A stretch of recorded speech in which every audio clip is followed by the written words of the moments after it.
Hello and welcome back to Rachel Made That. Today's project is making brownies. This is version 1 of brownies. I'll be baking version 2 later. This is my favorite recipe. It gives you a little bit of a thin brownie, but it's still really fudgy and good. Like most brownie recipes, this doesn't include a mixer. So if you have a mixer and were sad because you couldn't make chocolate chip cookies, here's a good recipe. The second brownie recipe actually also doesn't require a mixer. You do need an oven, and it's easier with a microwave. But let's flip around and see what we're working with. The first thing we do is preheat the oven. I have preheated mine already, and it should be preheated to 350 degrees. Next, we're gonna put the chocolate chips and the butter. Just a couple rogue chips. We'll use a spatula because this has been sitting out on the counter for a little while. So I'm just gonna wipe off so we get all the buttery goodness. And now we're gonna put it in the microwave for a minute, and then we will stir it up. All right, so after the microwave bings, after it's been microwaving for a minute, we stir it. One of the big reasons to stir it is that chocolate chips can kind of melt and keep their chips safe. So if we want to not have a big just bowl of molten chips, we need to stir it and do 30 seconds more on the microwave. If you do not have warm butter or like room temperature chocolate, this will take longer, but after the first minute, add 30 seconds and stir after each of those.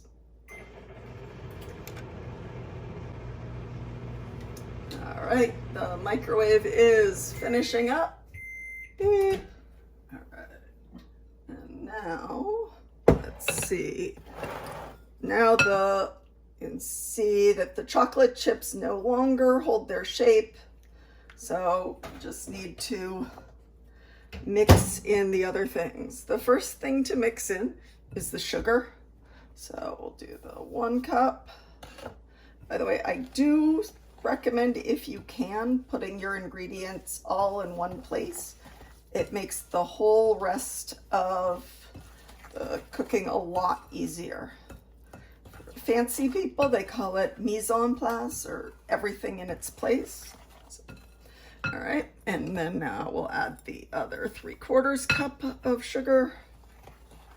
And we're gonna put the things into the sink that have been used so we don't have them cluttering up the cupboard or the counter, whichever word you want. Alrighty, so now we need the eggs. We're gonna do 3 eggs, and we want all of the eggs, not just the whites or the yolks.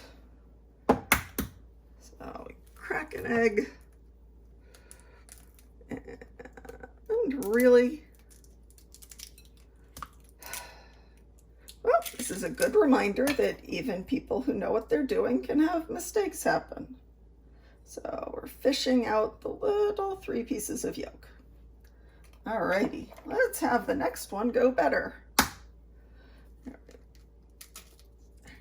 All right, and it's the second egg. When you're beating things in the mixer, they frequently want you to add them one at a time, but if you're mixing by hand, it's usually not as big a deal. All right, and we have 1 more piece of eggshell. I have been baking since before I was 10, and I bake at least once or twice a week. So don't worry if something doesn't go right. just kind of try to pick it up and move along as best you can. So for this, we can see that that big amount of liquid that was just egg has been mixed together. So we want to add a half teaspoon of the salt.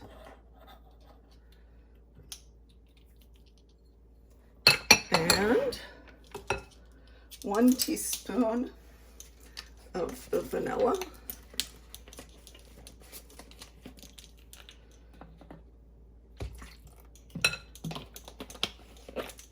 And we'll stir those in, and then we will add the flour.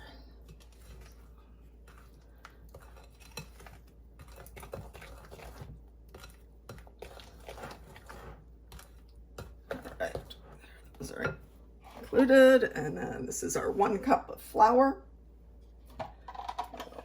Remove those. And it is definitely better to clean up as you go, because otherwise it turns into a bit of a nightmare by the time it's all done. As you can see why I said to have a medium or large bowl, because otherwise the flour will go over the sides, like I just did there as an example. All right, and we got this pretty well. We don't want to have big chunks of flour, but the occasional dot of flour here or there is okay. You don't want to overmix the brownies. So just enough to make sure that you don't have giant amounts of flour all on their own. You also didn't want to have that with the butter or the sugar. You want them to be pretty well mixed in together. So one more time. And you want to also scoop all the way to the bottom to get whatever bits are left below. All right, and now we're going to switch to the pan.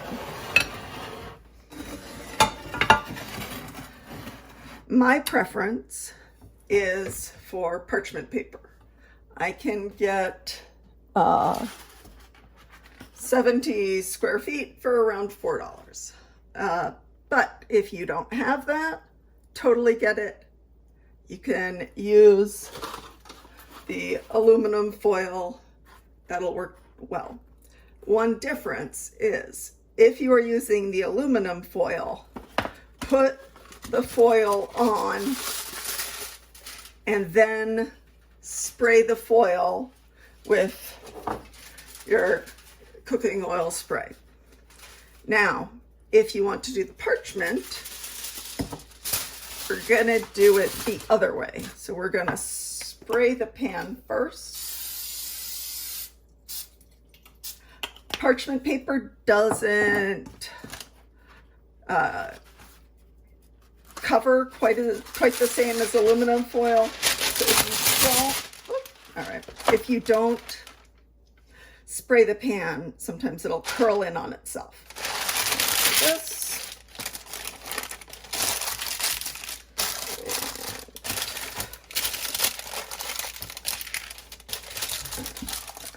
And my favorite thing about cooking is that really you try the best you can and people are going to be reasonably happy with it. So now all we have left to do is pour the brownie mix into the pan.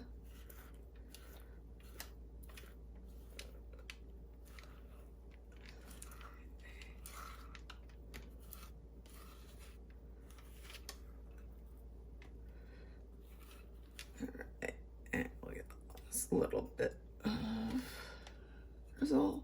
So as you can see, it's a fairly liquidy batter. It's not thick Cookies tend to be more thick, but brownies are more liquidy. And in case any of you are wondering why we don't have baking soda or baking powder in this recipe, it's because the 3 eggs do the work of leavening. So we don't need extra leavening.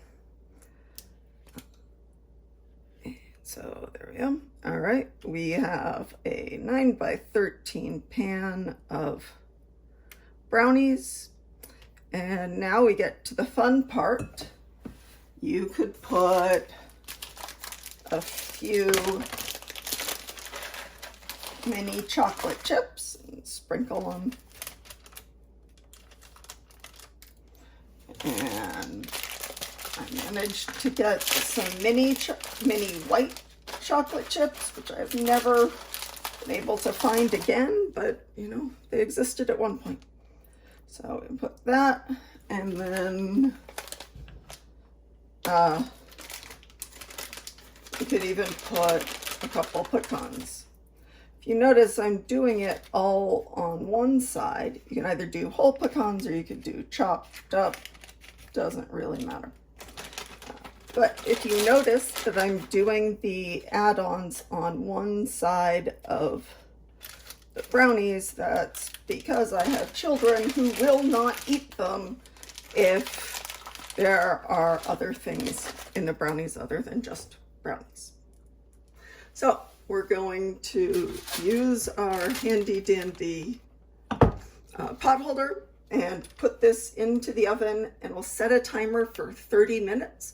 It probably will need closer to 45, but because all ovens are special in their own way, you really never know.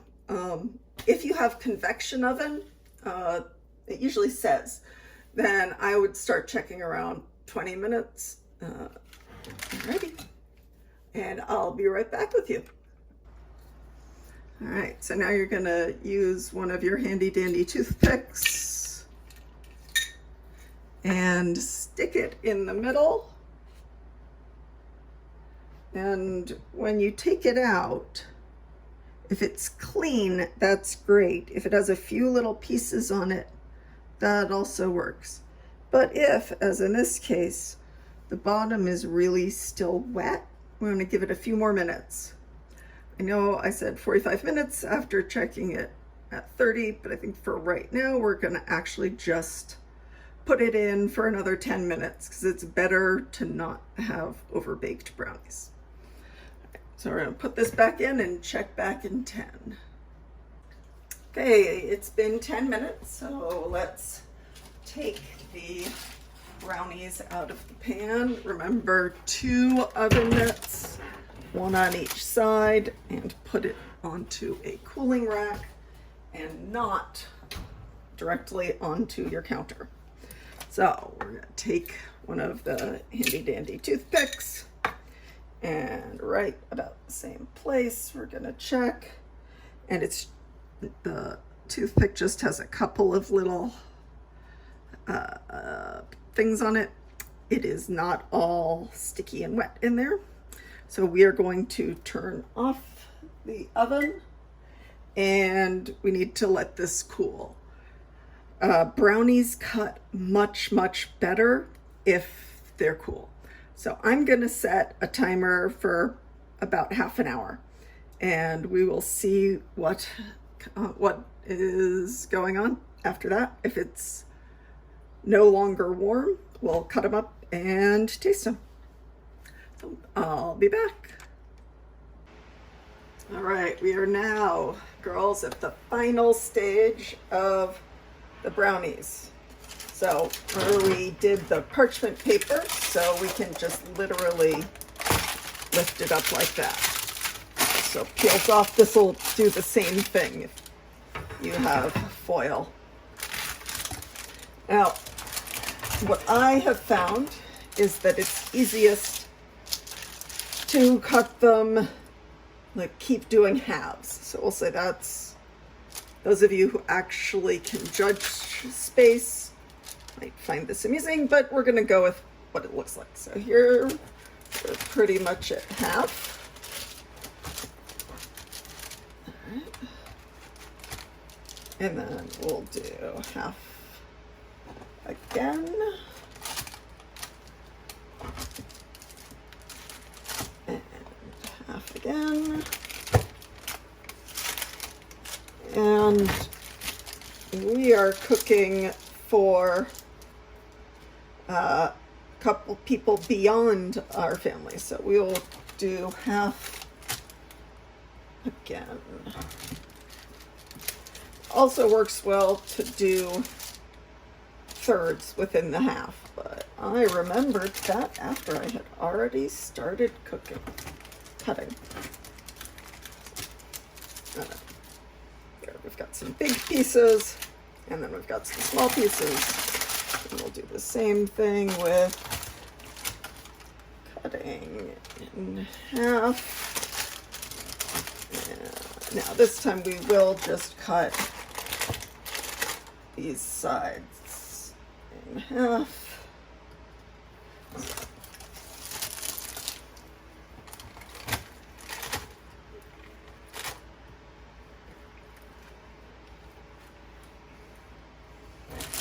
So again, cutting that in half, and then both sides in half. And then ideally you cut in half and then do in thirds on each side. Unless you want really big ones or really small ones. So now you can just serve. And these are not the tallest or fluffiest brownies, but they're very rich and gooey and my favorite. So thank you for watching. If it's not 90 degrees out, you can go make brownies for your family. All right, take care.